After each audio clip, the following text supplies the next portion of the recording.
Bienvenue, vous êtes sur Gabon 24 et nous parlons de la pandémie due au coronavirus et de son impact sur l'économie, notamment l'économie gabonaise. Rappelez-vous que cette pandémie frappe de plein fouet l'économie mondiale et les pays se calfeutrent.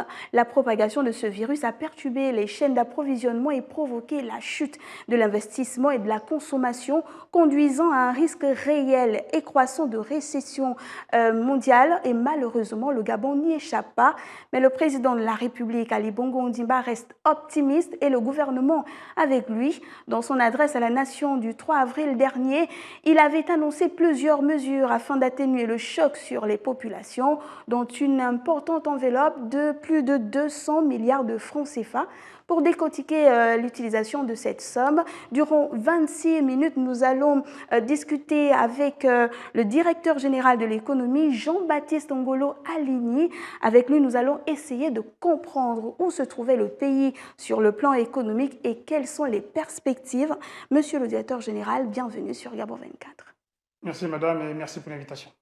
Alors, après 3 années de très faible activité liée à la crise induite par la baisse des prix des matières premières en 2015 et 2016, l'économie gabonaise a enregistré de très bons points en 2019. Malheureusement, une fois l'arrivée du coronavirus, on se retrouve au rouge, si on peut dire ça comme ça. Est-ce que vous pouvez nous rappeler les faits il y a quelques mois avant ? Madame, encore une fois, merci pour l'invitation et c'est avec un grand plaisir que je me livre à cet exercice pour tenter d'apporter quelques éléments d'éclairage sur effectivement la situation que traverse notre pays. Vous avez bien fait de rappeler les performances de 2019. J'avoue que j'aurais préféré avoir échangé avec vous sur ces aspects-là il y a 2-3 mois derrière nous, parce que j'aurais eu le plaisir, si vous voulez, d'étaler nos résultats de l'année 2019. C'est d'autant plus que 2019, comme vous l'avez dit, fait suite quand même à une espèce de traversée de désert où notre économie a été quasiment atone sur 3-4 ans suite à la crise de 2015-2016, qui nous a conduit d'ailleurs à la mise en place d'un plan de redressement, un plan de relance avec l'accompagnement d'un certain nombre de bailleurs de fonds. Bien. Grâce à la mise en œuvre de ce plan, effectivement, nous finissons l'année 2019 sur une croissance assez élevé de 3,9%, quasiment 4 points. Nous avons réussi à dépasser nos déficits, puisque nous finissons avec un excédent budgétaire de l'ordre de 1,1 point de PIB. Nous avons réussi à renflouer nos avoirs extérieurs nets, donc avec un taux de couverture de la monnaie qui est monté à 75%, alors que nous étions pratiquement à taux de 50% il y a 2-3 ans. Nous avons réussi également à maîtriser l'inflation, puisqu'après un pic de 4,8 en 2018, nous avons fini en 2019 avec une inflation à 2%. Donc, si vous voulez, une économie quasiment ouverte qui était, pour parler comme un médecin, en rémission et qui nous permettait d'envisager l'année 2020 et 2021 là, sur les bons rails. Bon, malheureusement, comme vous l'avez indiqué, à juste titre, la crise sanitaire mondiale est venue un peu interrompre cette dynamique. Et la question aujourd'hui, c'est de voir comment nous encaissons le choc et surtout comment nous faisons pour repartir de l'avant. Alors justement, cette crise sanitaire qui n'a pas qu'un impact sur la vie des populations, cette crise a également un impact sur l'activité économique. Alors au niveau du Gabon, comment est-ce que cela se ressent ? Cela se ressent assez durement, un peu comme tous les autres pays. Nous sommes un pays ouvert, madame, qui dépend pour une bonne part de notre croissance, on va dire, des échanges internationaux, donc de la vente de nos produits exportés, en l'occurrence les produits extractifs, donc les mines, le pétrole, le bois, ainsi de suite. Et lorsque vous avez une crise comme celle que le monde traverse, qui a impacté toutes les grandes économies, parmi lesquelles nos principaux clients, dont la Chine, l'Asie de manière générale, les pays occidentaux, l'impact, vous pouvez l'imaginer. Nous avons au moins 2 chocs auxquels nous faisons face. Nous avons des chocs extérieurs, à savoir la baisse de la demande. Donc, on demande moins les produits que nous vendons à l'extérieur, qu'il s'agisse du bois, qu'il s'agisse du manganèse. Et ensuite, nous avons un choc lié au prix. C'est-à-dire que, compte tenu de l'écroulement de la demande au niveau international, les prix, eux aussi, ont plongé. On parle beaucoup des prix du pétrole, mais en réalité, ça vaut pour toutes les matières pratiquement qui sont échangées au niveau international. On constate aujourd'hui un recul de près de 20%, n'est-ce pas, des échanges mondiaux. On espère que sur la deuxième partie de l'année, les choses repartiront, mais pour l'instant, c'est un passage assez difficile pour nous. Voilà. On parle beaucoup de l'exposition de l'économie gabonaise au choc sur les marchés internationaux. En français facile, ça donne quoi? Alors, en français facile, ça donne que nous vendons l'essentiel de nos productions, que ce soit pétrolières, minières, de bois, à l'extérieur. Et dès lors que les clients, les principaux clients, à titre d'illustration, nous vendons à peu près pour 63% de nos exportations globales vers la Chine, un peu plus de 70% vers l'Asie, et le reste, c'est le reste du monde, donc l'Union européenne, les États-Unis, ainsi de suite. Bien. Dès lors que toutes ces économies ont été impactées par la crise sanitaire, et donc pour certains, vous avez des activités qui sont quasiment à l'arrêt, qui ont été à l'arrêt, vous avez donc un problème de commande, un problème de vente qui nous impacte. Donc ça, on le ressent directement. Vous avez le deuxième aspect, j'ai indiqué tout à l'heure, c'est que les principaux produits que nous vendons, à commencer par le pétrole, ont vu leur prix chuter. Donc en termes de recettes d'exportation et in fine de recettes budgétaires, nous le ressentons là également, c'est un deuxième effet. Mais au-delà de ces chocs extérieurs, il y a également un choc interne. C'est-à-dire que pour faire face aux risques sanitaires, les autorités nationales, donc le gouvernement a pris un certain nombre de mesures barrières pour tenter de nous préserver tous, n'est-ce pas, donc sur le plan de vue de la santé. Parmi ces mesures, vous avez par exemple la fermeture des frontières, vous avez par exemple le confinement général ou partiel, peu importe. Je veux dire que toutes ces mesures ont inéluctablement un impact sur l'activité économique. Vous avez des secteurs entiers comme tout ce qui est tourisme, l'hôtellerie, la restauration, qui sont à l'arrêt. Donc, c'est autant d'activités qui contribuaient au produit intérieur brut qui aujourd'hui sont à l'arrêt depuis plusieurs semaines, pour ne pas dire quasiment 2 mois. Donc, en fonction, si vous voulez, de ce que sera la durée de cette crise sanitaire, eh bien, notre économie sera d'autant impactée. Voilà. Alors, comment, dans ce contexte de crise économique, quand même, le contexte, il est difficile, comment est-ce que vous voyez l'exécution du budget de cette année? Alors, avant l'exécution du budget, madame, j'évoquerai déjà l'impact direct sur la croissance. Ce que j'indiquais tout à l'heure, après 2019, avec une croissance de 3,9, nous attendions dans le cadre de la loi de finances initiale 2020 une croissance autour de 3,8 parce qu'on anticipait déjà un recul de la production pétrolière d'environ 3,4.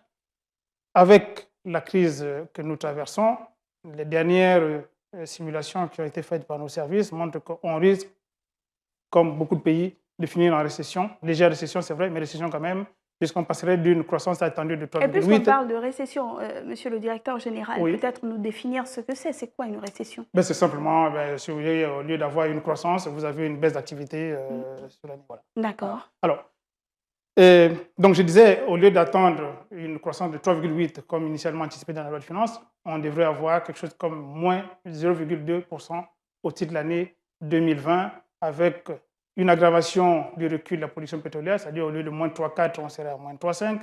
Surtout, une perte de pratiquement 4 points sur le secteur hors pétrole, puisque au lieu d'une croissance de 3,8, on serait à 0,3 pour le secteur hors pétrole. Alors, les différentes mesures de résilience économique et sociale ont quel impact sur les finances publiques?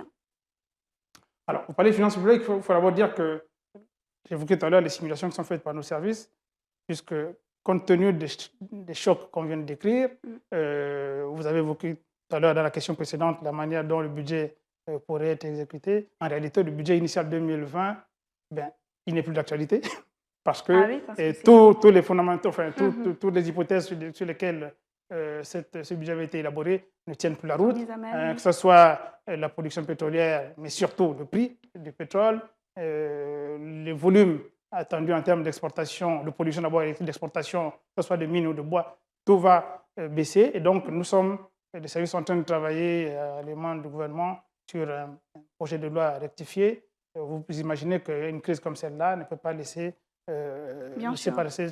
sans impact sur nos finances publiques. Donc, globalement, on attend une perte d'à peu près 700 milliards de recettes. Wow. Sur les 700, c'est à peu près un peu plus de 300 pour les recettes pétrolières et environ 400 pour les recettes fiscales et douanières. Alors, une telle somme, c'est important pour le pays. Qu'est-ce que ça représente? C'est très important. C'est juste qu'après, la question, c'est comment fait-on pour faire face à cette baisse. Donc, d'où le projet de loi de finances rectificative qui permettra à la fois s'ajuster sur les dépenses réalisables, mais surtout d'intégrer, parce qu'il ne faut pas oublier un autre aspect, c'est que la crise sanitaire amène d'autres dépenses qui n'étaient pas programmées. Bien sûr. La prise en compte des dépenses de santé vont augmenter, donc la prise en compte de ces nouvelles dépenses, plus les économies à faire pour tenir compte de la baisse des recettes, c'est tout ça qui donnera au final, on va dire, la configuration du nouveau budget pour l'année 2020. Donc justement, pour accompagner les populations, on a eu 3 mesures de Et résilience. nous renouerons avec le déficit, hein, ça c'est clair. Oui, donc je disais une enveloppe globale de plus de 200 milliards de francs CFA. Première question, d'où sort cet argent et comment est-ce qu'il sera reparti? Alors, environ 250 milliards, effectivement, c'était l'enveloppe initialement annoncée par le gouvernement au titre des actions, on va dire, urgentes mises en place pour faire face à la crise. Sur les 250, on avait 225 qui relevaient de ce qu'on appelle un guichet, n'est-ce pas, de trésorerie mis en place avec la collaboration du système bancaire, n'est-ce pas, pour aider les entreprises en difficulté à accéder à des financements dans des conditions pré-négociées, en termes de rapidité de traitement, mais surtout de taux encadré, puisque je crois que le taux d'intérêt était on est au taux de 5%.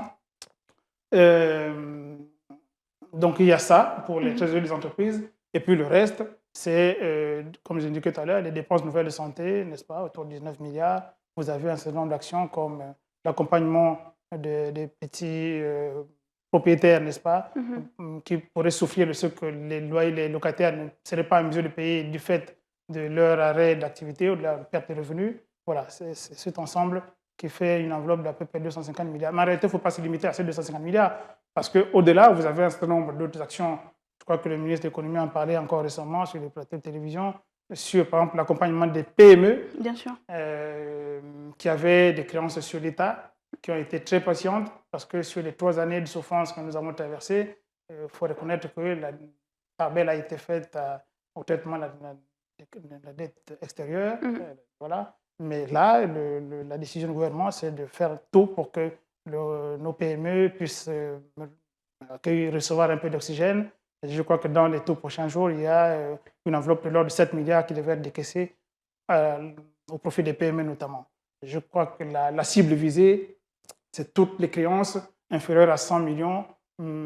Alors, en termes de volume, ça semble pas très important par rapport à leurs attentes qui datent de plusieurs années, mais en termes d'impact, de cible, je dirais que c'est à peu près la moitié pratiquement du nombre de créanciers internes de l'État.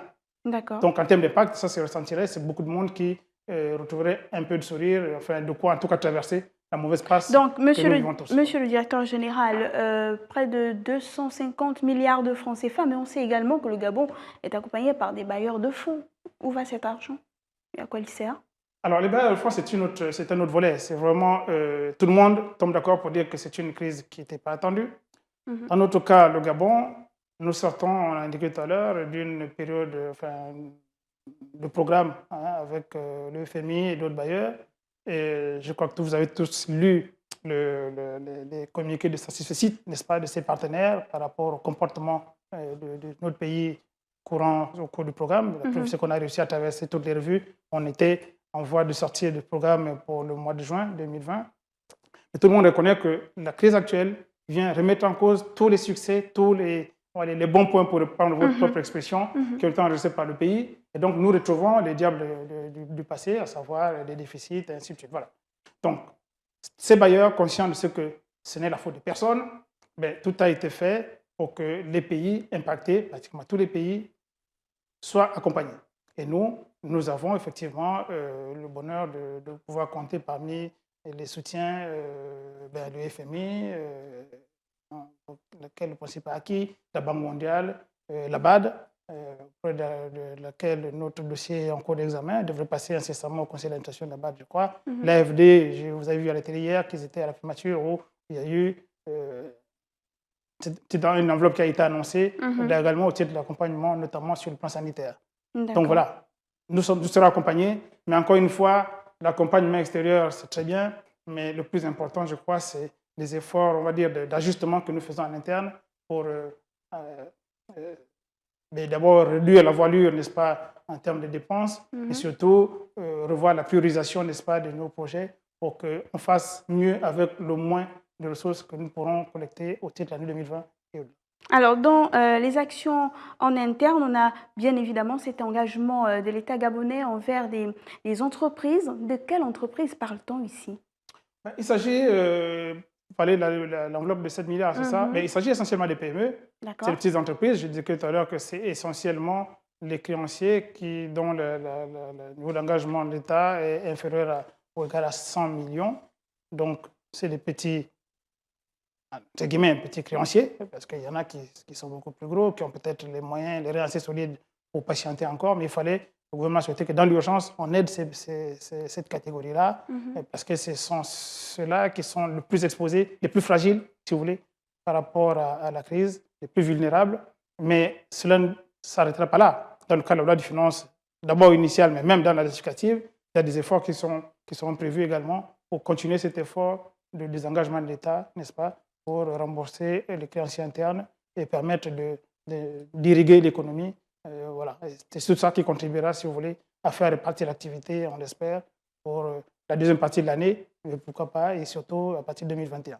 Je rappelle que si vous nous rejoignez à peine, nous sommes avec M. Ngolo Alini. Il est le directeur général de l'économie au Gabon. Avec lui, nous abordons la question de l'impact du coronavirus sur l'économie gabonaise. Directeur général, on continue avec cette question: 225 milliards pour aider, soutenir les trésoreries des entreprises fortement impactées. Dans l'applicabilité, comment est-ce que cela se fera?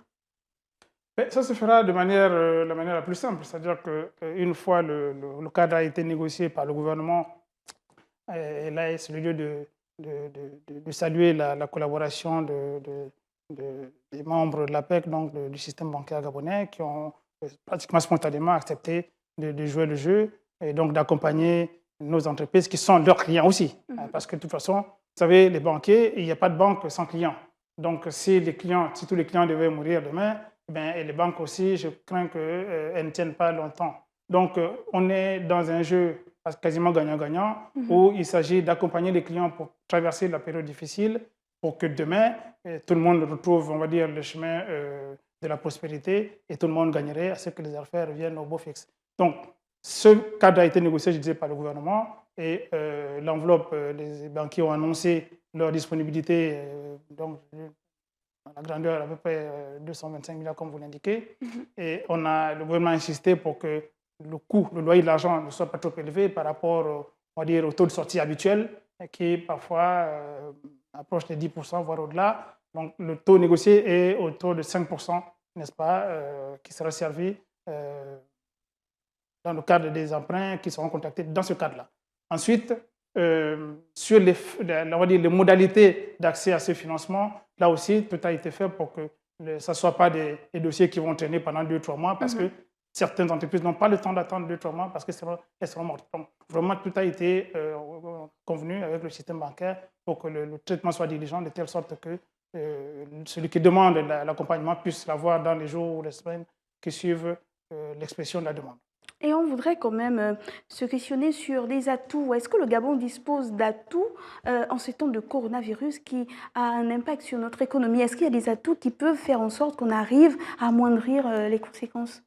Alors, en début de votre propos, vous avez rappelé l'optimisme du chef d'État et du gouvernement. Mais je peux vous dire que ce n'est pas un optimisme injustifié parce que cet optimisme est assis sur les atouts, sur le potentiel de notre pays qui reste important.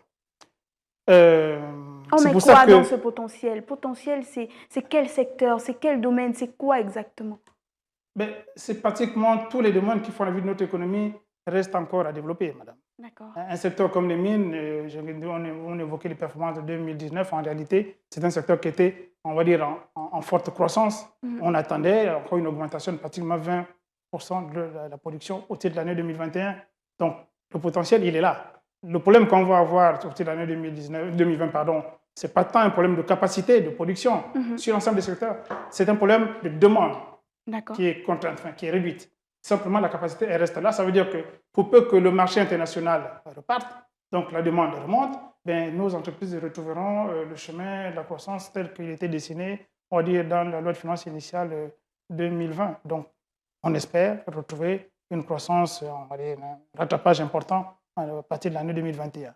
Donc, pour revenir sur le potentiel, nous avons, à côté de ces secteurs aujourd'hui connus, nous avons d'autres qui ne sont pas suffisamment développés, comme le secteur de la pêche, comme le secteur du tourisme. Comme, voilà. Donc, c'est tous ces secteurs. Et d'ailleurs, les mesures que vous évoquez, les mesures immédiates dont l'enveloppe de 200, ce sont des mesures, on va dire, urgentes. Mais en réalité, au-delà de ces mesures urgentes, il y a une réflexion qui est menée sur l'instruction de M. le ministre de l'Économie pour que, au sortir de cette crise, nous ayons les ressorts nécessaires pour repartir de l'avant.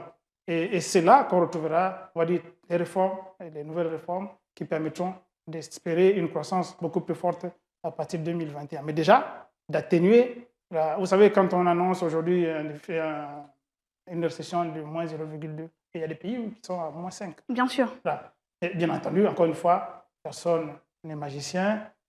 Tout ceci va dépendre un peu de la durée que va nous imposer cette crise.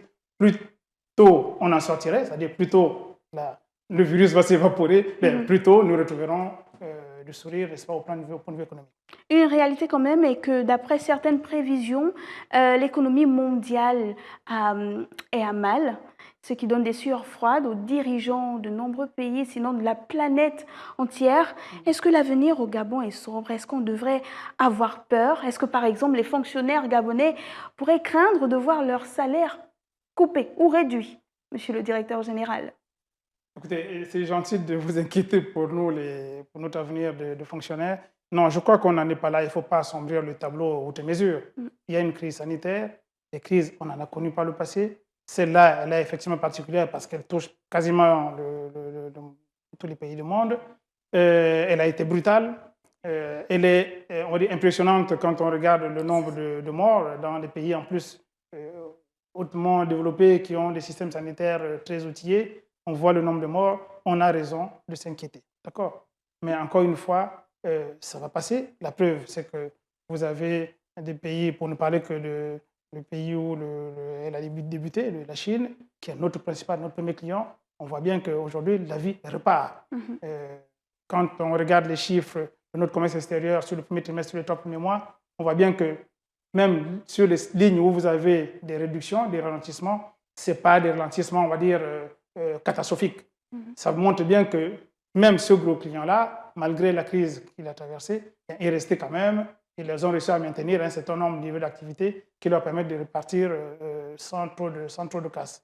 Mais pour ce qui nous concerne, encore une fois, je pense que nous pouvons rester optimistes pour l'avenir. Par contre, ce qu'il faut pour nous, c'est saisir cette énième crise, mais vraiment pour mettre en œuvre un certain nombre, parce qu'il y a des réformes qui ont été préconisées dans ce pays, mais sur lesquelles peut-être on a perdu trop de temps, ou on a peut-être été trop timide en termes de mise en œuvre. C'est l'occasion, je crois, d'être encore plus audacieux. Les crises, ceci de bon, c'est que ça vous réveille, ça vous oblige, de toute façon, ça vous oblige à bouger. Voilà. Et donc, je crois que c'est l'occasion à saisir par tous pour que les réformes qui ont été soit reportées, soit appliquées à minima, qu'elles soient effectivement mises en œuvre pour remettre le pays sur le bon rail. Et je pense qu'il n'y a pas de raison de ne pas espérer un avenir encore meilleur pour notre économie. Alors la dernière question, monsieur le directeur général, dans l'applicabilité de ces mesures urgentes prises en faveur des entreprises, où en sommes-nous exactement aujourd'hui? Nous sommes dans la phase de la mise en œuvre. Je peux comprendre que hier, si ce n'est pas aujourd'hui, hier, par exemple, pour les petits locataires, par exemple, enfin, les petits propriétaires, les choses sont quasiment faites. Les premiers, je crois, vont incessamment, si ce n'est pas déjà fait, commencer à être accompagnés donc, financièrement avec les premiers décaissements. Pour le système bancaire, là encore une fois, c'est un lien entre le banquier et son client. Les choses se passent très bien. Sur le plan sanitaire, on voit bien le déploiement des équipes grâce aux moyens qui ont été dégagés par l'État à cette fin-là. Voilà, je pense que les choses se font.